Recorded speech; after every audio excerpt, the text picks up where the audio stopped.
राम राम राम, ये कैसा नर्थ हो गया। मुझे माफ करिए साधु बाबा, मैंने जानबूझकर आपको तीर नहीं मारा। मैंने जंगली भालू को तीर मारा था, लेकिन वे भाग निकला और धोखे से तीर आपको लग गई। शिकारी ऐसा कह ही रहा था कि साधु की मृत्यु हो गई। साधु बाबा, ओ साधु बाबा, आप बोल क्यों नहीं रहे हैं? हे भगवान, मुझसे ये कैसा पाप हो गया? मुझे माफ करना। कोई मुझे यहाँ पर देख ना ले, इससे पहले मैं यहाँ से निकल जाता हूँ। इतना कहकर शिकारी वहाँ से चला गया।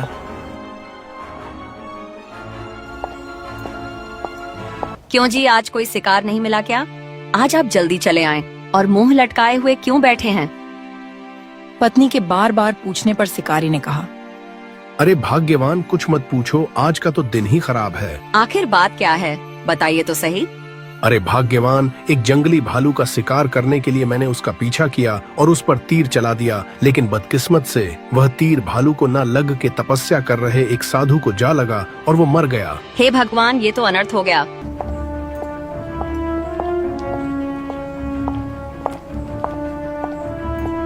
जब साधु का शिष्य उन्हें ऐसे हालत में देखते हैं तो बहुत क्रोधित हुए। गुरुदेव, गुरुदेव, ये कैसे हो गया? जिस दुष्ट ने आपका यह हाल किया है, मैं उसे छोड़ूंगा नहीं। शिष्य ने अपने गुरु की मौत को देखकर बहुत दुखी हुआ, फिर गुस्से से बोला, हे गुरुदेव, जिस दुष्ट ने आपको मारा है, मैं उसे निश्चित ही दंड दूंगा। इतना कहकर शिष्य ने आंख बंद करता है और वह देखता है।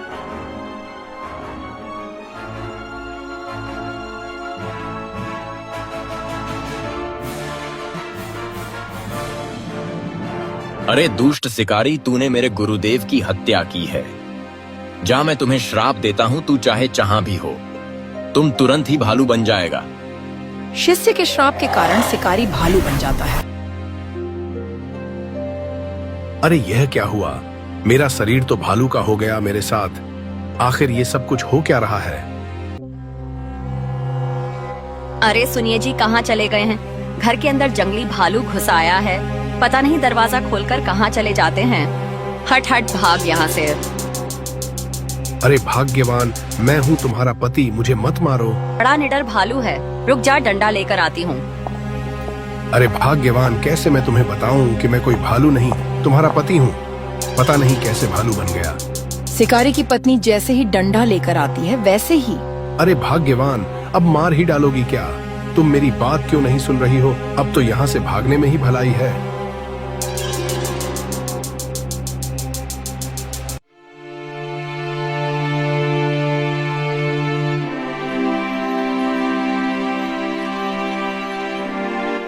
रात भर भटकते भटकते बहुत थक गया हूँ। भूख भी बहुत तेज लगी है। कुछ खाने को मिल जाता तो भूख शांत हो जाती। रात भर भटकते भटकते सुबह हो जाती है। सुबह होते ही वह एक आदमी के पास जाता। भैया कुछ खाने को दे दो, बहुत जोर से भूख लगी है। भैया थोड़ा मदद कर दो, कुछ खाने को दे दो भैया। चल जा, भाग भाग, पता नहीं कहाँ से चले आते हैं जंगली जानवर। लगता है मेरी आवाज किसी को सुनाई नहीं देती। कुछ दूसरा ही उपाय करना पड़ेगा। हे भगवान, कितनी बेकार जिंदगी हो गई है। कोई मेरी बात सुनता ही नहीं है। अब तो रात भी हो गई है। आराम करने के लिए कोई सुरक्षित स्थान खोजना पड़ेगा। हे भगवान, ये कैसी मुसीबत है। वह भालू आधी रात को जंगल में जा ही रहा था कि उसे एक आवाज सुनाई दी। बचाओ बचाओ, कोई मेरी मदद करो। वह भालू देखता है कि कोई महात्मा नीचे पड़े हुए दर्द से चिल्ला रहे हैं। वह नजदीक गया तो देखा कि उन्हें बहुत तेज बुखार है।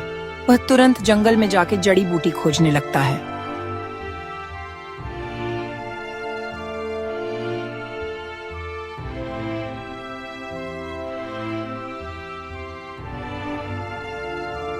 वह जड़ी बूटी लाकर महात्मा को खिलाई। कुछ देर बाद महात्मा सही हो गए।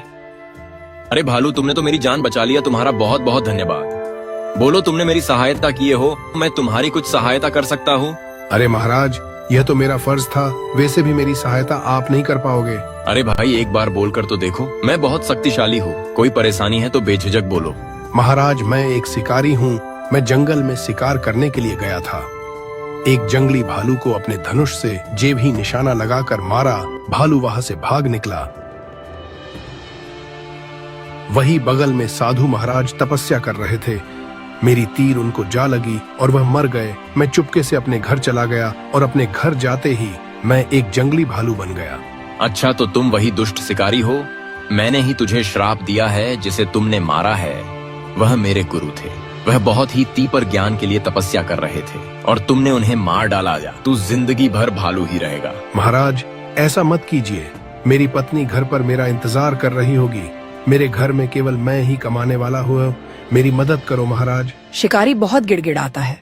तब महाराज बोलते हैं, ठीक है शिकारी, मुझे तुम्हारी परेशानी देखी नहीं जा रही। मैं तो तुम्हें पहले जैसा कर तो दूंगा, लेकिन तुम्हें किसी भी जीव की हत्या नहीं करनी है। अगर तुम किसी की हत्या की तो तुम फिर से भालू बन जाओगे। महाराज जी उसे पहले की तरह इंसान बना देते हैं और वह महाराज का शुक्रिया करके अपने घर चला जाता है और अपने परिवार के साथ खुशी खुशी रहने लगता। राजू अपनी पत्नी सुमित्रा और एक बेटे सुभाष के साथ रहता था। सुभाष एकदम मूर्ख था। वो कोई काम धाम नहीं करता था। घर में रहकर ही रोटियां तोड़ता रहता था। उसके माता पिता उससे बहुत परेशान रहते थे। वो उसे कुछ कमाने धमाने को कहते, पर उस मूर्ख को कोई भी काम ही नहीं आता, ना ही उसे कोई कुछ काम देता। कुछ ही दिनों में राजू अपने मूर्ख लड़के की शादी करवा देता है। उसकी पत्नी अपने साथ कुछ दहेज लेकर आई थी।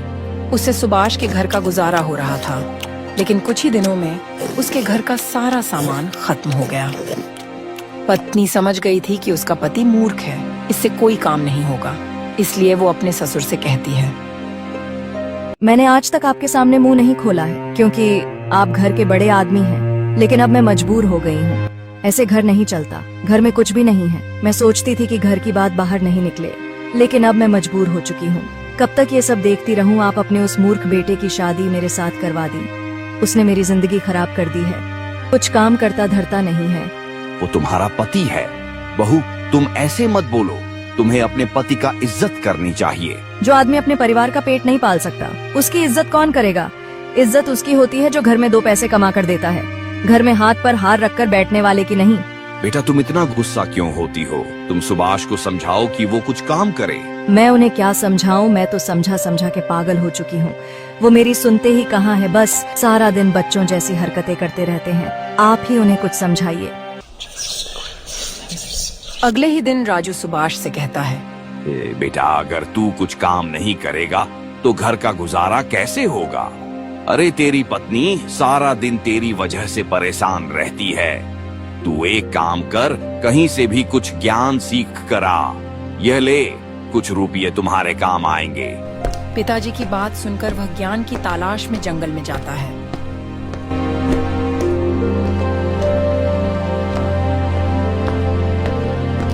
कुछ दूर जाने के बाद उसे एक संत दिखाई पड़ते हैं। महाराज, आप बहुत बड़े ज्ञानी हो।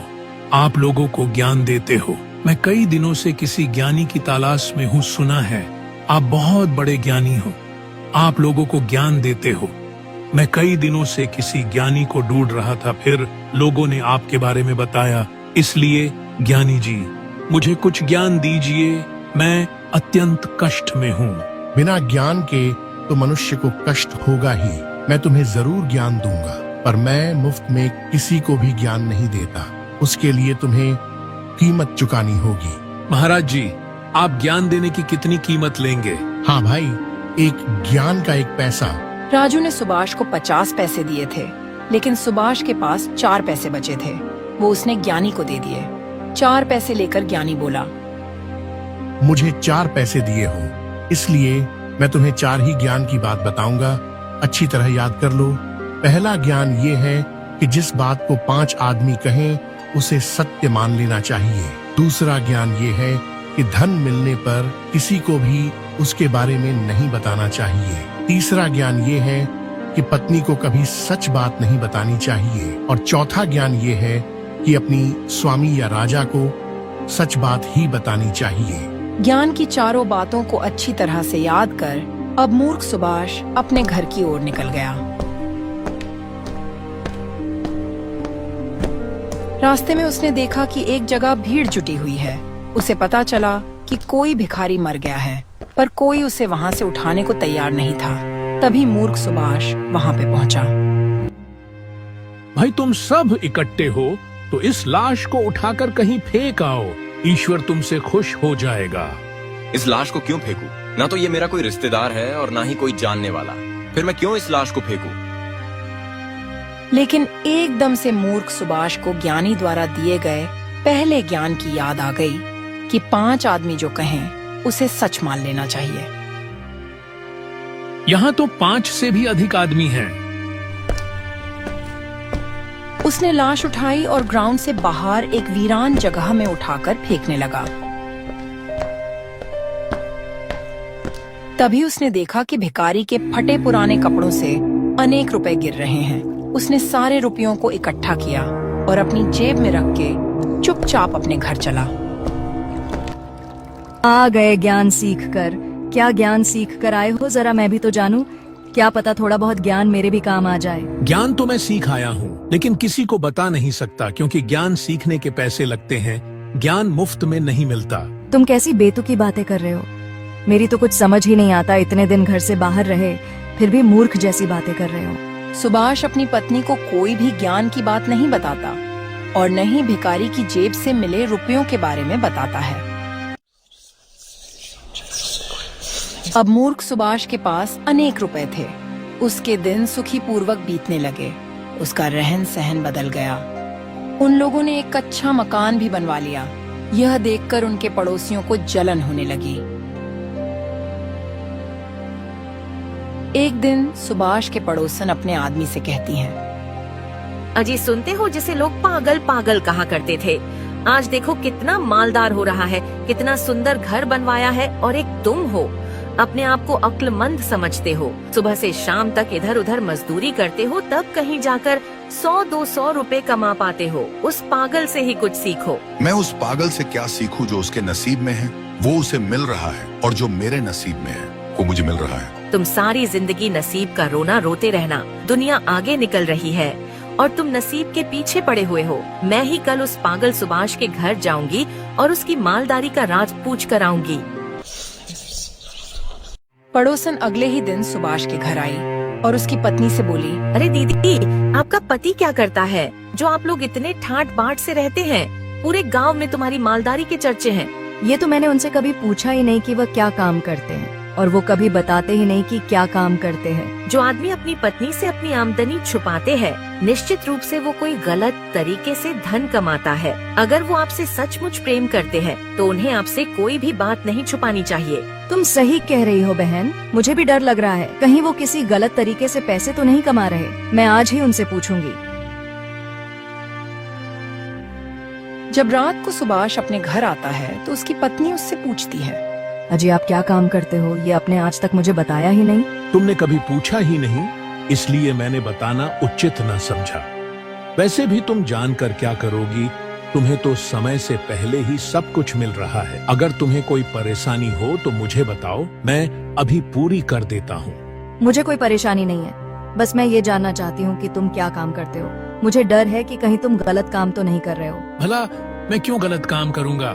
मैं मेहनत से पैसे कमाता हूँ, खून पसीना बहाकर, समझी? मैंने तो तुम्हें कभी मेहनत करते हुए देखा ही नहीं। सारा दिन घर पर पड़े रहते हो, फिर तुम मेहनत करने कब जाते हो? सच सच बता तो तुम क्या काम करते हो, वरना मैं अपने माँ के घर चली जाऊंगी, फिर पड़े रहना यहाँ अकेले। सुभाष सोचता है, चलो ठीक है, इसे बता देता हूँ। लेकिन तभी उसे ज्ञान की बात याद आ जाती है कि पत्नी को कभी भी सच बात नहीं बतानी चाहिए, इसलिए वो अपनी पत्नी से झूठ बोलता है। दरअसल मैंने बाजार से 5 लीटर देशी शराब खरीदा और उसको रात के 12 बजे एक सांस में पी गया, जिससे मुझे बहुत सारे धन की प्राप्ति हुई। सुभाष की पत्नी दूसरे दिन अपनी पड़ोसन को बुलाती है और उससे कहती है, अजी बहन, मेरे पति कोई गलत काम नहीं करते हैं। हमारी मालदारी का राज तो देशी शराब है। अगर कोई आदमी 5 लीटर देशी शराब रात को 12 बजे एक सांस में पी जाए तो उसे बहुत सारे धन की प्राप्ति हुई। ये बात तुम किसी को मत बताना, तुम मेरी सहेली हो, बस इसलिए बता रही हूँ। इस बार उनकी पड़ोसन बहुत खुश होती है क्योंकि उसे मालदार होने का राज जो मिल गया था, वो जल्दी से अपने घर जाती और अपने पति से कहती है, मुझे मूर्ख सुभाष की मालदारी का राज मालूम हो गया है। तुम जल्दी से बाजार जाकर 5 लीटर देशी शराब ले आओ। एक बार मुझे बताओ तो सही, आखिर उस मालदारी का राज क्या है? मैं भी तो जानूं। और देशी शराब का मालदारी से क्या ताल्लुक है? अरे ताल्लुक है। अगर कोई आदमी 5 लीटर देशी शराब रात को 12 बजे एक सांस में पी जाए तो उसे बहुत सारे धन की प्राप्ति होती है। ये तुम क्या कह रही हो? ये बात मैंने कभी नहीं सुनी। अगर हर किसी को ये बात मालूम होती तो आज हर कोई अमीर होता। ये बात किसी को मालूम ना हो। मैंने बड़ी मुश्किल से सुभाष की पत्नी से पूछा है। अब सारे समय यही खराब करते रहोगे। जाओ जल्दी से बाजार से शराब लेकर आओ। पड़ोसन का पति बाजार से एक 5 लीटर देशी शराब ले आता है और फिर दोनों 12 बजने का इंतजार करते हैं। जैसे ही 12 बजते हैं, पड़ोसन अपने पति को 5 लीटर शराब एक सांस में पिला देती है। शराब पीने के थोड़ी देर बाद उसके पेट में बहुत जोर का दर्द होता है। पेट दर्द इतनी जोर से होता है कि वो तड़पने लगता है। उसे दस्त आने लगते हैं। अंततः में वो मर गया। पड़ोसन अगली सुबह राजा के पास जाकर उनकी शिकायत की। ये क्या बेहुदा बात कर रही हो? अगर कोई आदमी 5 लीटर देशी शराब पिएगा तो वो मरेगा ही ना, बचेगा थोड़ी ना। तुम्हारा पति कहीं पागल तो नहीं था? अरे नहीं नहीं महाराज, मेरा पति पागल नहीं था। पागल तो वो मूर्ख सुभाष है जिसने मुझे ये नुस्खा बताया था। उसने कहा था कि अगर कोई आदमी रात को 12 बजे 5 लीटर देशी शराब एक सांस में पी जाए तो वो मालदार हो जाएगा। इसलिए मैंने अपने पति को 5 लीटर देशी शराब पिला दिया। राजा ने मूर्ख सुभाष को बुलाया और सारा माजरा पूछा। है सुभाष, तू लोग को पागल समझता है जो 5 लीटर देशी शराब का नुस्खा बताकर लोग को मरवा रहा है मालदार होने के लालच में। इसका पति 5 लीटर देशी शराब एक सांस में पी गया और फिर वो मर गया। इसके लिए तुझे सख्त से सख्त सजा मिलेगी। तभी सुभाष को ज्ञानी की बात याद आ जाती है कि अपने स्वामी या राजा को झूठ नहीं बोलना चाहिए। इसलिए वो राजा से कहता है, मेरी पत्नी मेरी मालदारी का राज पूछ रही थी, इसलिए मैंने उससे झूठ बोल दिया कि मैंने देशी शराब पीकर धन की प्राप्ति किया है। उसी ने इसको बताया होगा। राजा ने सबको समझाया कि ऐसा काम कोई ना करे और उस पड़ोसन को कुछ धन देते हैं कि वह अपना गुजारा कर सके। राजा सुभाष की सच बोलने से बहुत खुश होता है और उससे घर जाने देता है।